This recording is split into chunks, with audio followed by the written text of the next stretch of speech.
Harkemasse Boys eindigen dit seizoen als jochende in de tweede divisie. Maar pakte wel een periode. En daardoor speelden ze mee in de play-offs van promotie.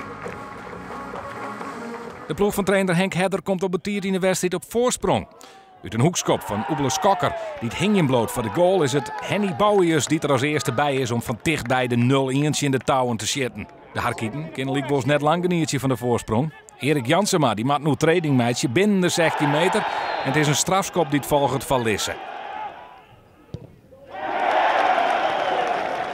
In de tweede helft verliest Harkemasse Boys stadig gewoon het initiatief.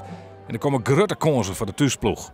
Bij de rechts in de muren komt Harkemasse Boys er nog sporadisch uit. Maar dan een actie van Heine Uldriks. Skokker die maakt de vervolgactie, maar wordt onder het shirt lutsen en krijgt een strafskop. Skokker, die het sneu zijn laatste wedstrijd op de Bosk speelt, maakt het zelfs de 1-2 en zet de Harkieten in een ideale uitgangspositie. De laatste officiële uitwedstrijd zijn echt een topzinstandig en ja, dat is wel heel speciaal. En als dan een winnende meisje dat viert nooit weg. In de slotfase komt Harkemasse Boys onder druk te staan, maar door deze redding van Jansema komt de winst net meer in gevaar.